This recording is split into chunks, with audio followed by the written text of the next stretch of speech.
et nous voyons le retour de l'Asie sur l'avant-scène. Et pourquoi est-ce que je dis le retour de l'Asie et non pas la montée de l'Asie?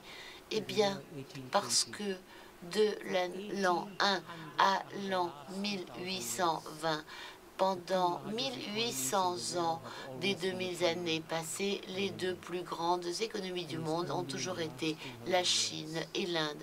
Et c'est seulement depuis 200 ans que l'Europe a décollé et que les États-Unis ont décollé. Mais les 200 dernières années de l'histoire mondiale, c'est la fin des 2000 ans passés et ça a été une aberration historique et toutes les aberrations historiques finissent par trouver un point final. Et il serait donc tout à fait futile pour les 12% de la population mondiale qui vivent en Occident d'essayer de contrôler les destinées des 88% restants qui vivent dans le reste du monde. Ces jours-là sont terminés. Et s'il y avait de la sagesse en Occident, l'Occident accepterait ce changement et dirait « D'accord, et maintenant, comment construire ensemble un nouvel ordre mondial ?» Mais malheureusement, de temps à autre, nous manquons de sagesse. Je peux vous donner un exemple désagréable. Rien que cette année, en 2011, nous avons vu que M. Dominique Strauss-Kahn a dû démissionner. Je ne vais pas entrer dans le détail des raisons de cette démission. Ça aurait été un moment parfait pour annoncer au monde, maintenant le moment est venu d'avoir un non-européen à la tête du FMI. Mais cette occasion, elle a été ratée. Et c'est encore une Européenne qui est à la tête du FMI. Et je ne conteste pas du tout les capacités de Madame Lagarde. Elle fait son travail de façon brillante. Mais la question est de savoir pendant combien de temps encore on va vouloir maintenir cette règle qui dit que pour diriger la Banque mondiale, il faut être un Américain. Pour diriger le FMI, il faut être européen. Et il y a des milliards d'Asiatiques qui ne sont pas qualifiés pour ce poste, alors qu'ils ont l'une des plus grandes économies mondiales et également des experts mondiaux extraordinaires. Et pourquoi est-ce qu'il n'y a pas d'Asiatique qui est qualifié pour diriger la Banque mondiale ou le FMI? Ça, c'est le genre de changement auquel il faudra bien faire face aujourd'hui. Et enfin, la troisième grande jonction historique à laquelle nous avons affaire, c'est quelque chose qui est très difficile à décrire parce que c'est toujours encore un processus qui est en train de se déployer au fur et à mesure que nous parlons. Et comment essayer de décrire cela? Eh bien, je dirais qu'il s'agit du fait que nous ne pouvons plus avoir des dirigeants forts dans ce monde. Donc, la chute de Moubarak, de Ben Ali, la disparition de Kadhafi, tout ce qui se passe dans le monde arabe actuellement, ça reflète peut-être une tendance mondiale plus vaste. Au fur et à mesure que nous allons vers un univers plus transparent, où tous les dirigeants sont visibles 24 heures sur 24, la capacité de construire des mythes autour de grands dirigeants est en train de disparaître.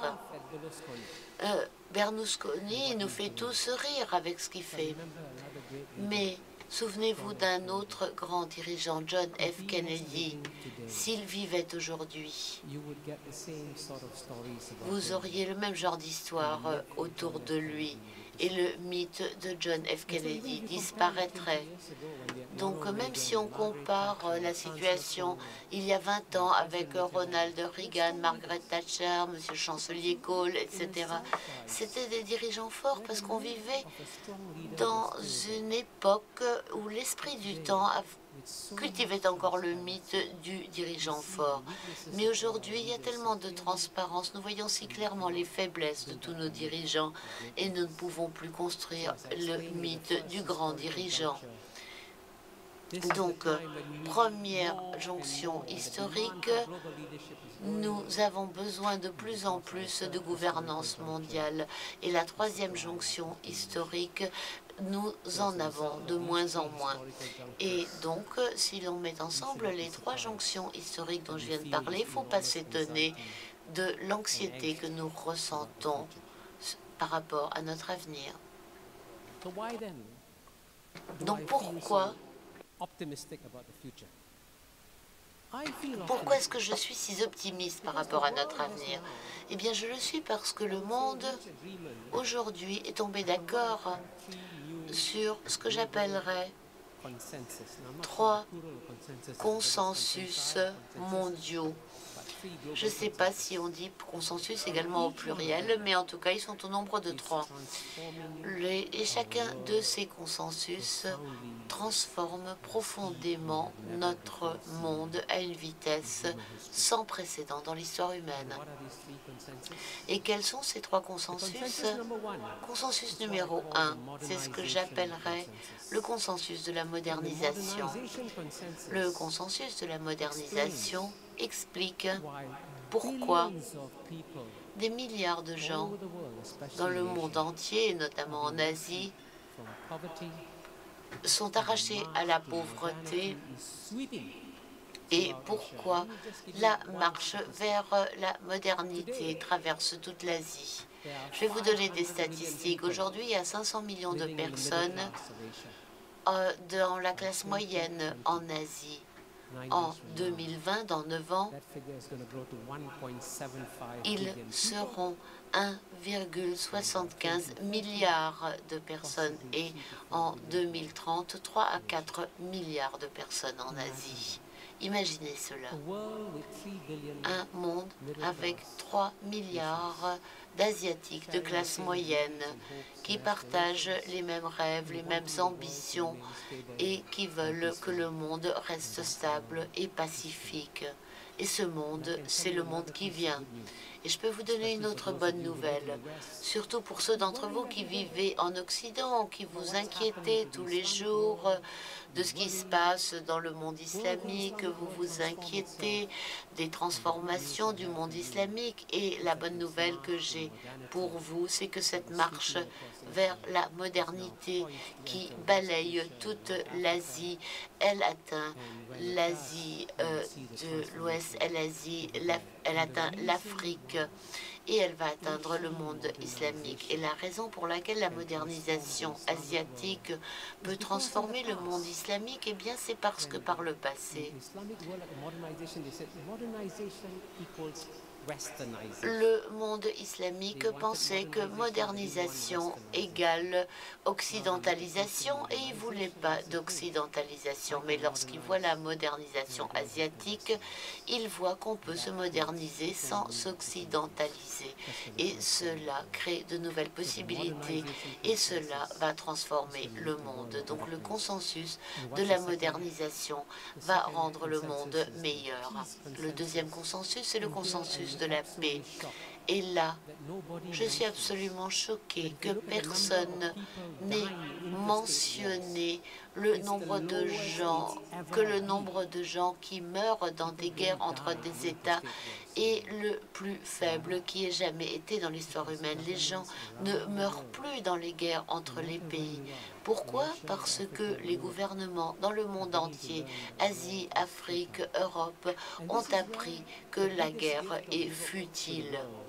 Et ça, c'est quelque chose que vous, l'Europe, vous avez montré au monde. Vous avez montré au monde que entre des pays importants tels que la France, l'Allemagne, le Royaume-Uni, nous n'avons pas seulement zéro guerre, mais vous avez également zéro perspective de guerre, zéro projet de guerre.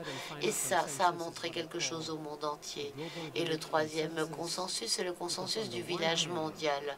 Parce que d'un côté, Si je suis pessimiste par rapport à l'aptitude des gouvernements à dépasser leurs intérêts nationaux pour se pencher sur les défis mondiaux, d'un autre côté, si l'on regarde les populations dans le monde entier, si l'on regarde la société civile, la prise de conscience que nous sommes tous dans le même bateau, que nous sommes tous dans le même village mondial, cette prise de conscience elle augmente de plus en plus vite. Ça vient de tous les côtés du monde. Et les gens se rencontrent, les gens ont le sentiment que l'on dépasse des barrières qui existaient autrefois. Donc, la chimie intérieure de la société mondiale a beaucoup changé et continue à changer. Et c'est pourquoi je dis que les 20 années à venir seront les meilleures années que le monde aura jamais connues. Je vous remercie.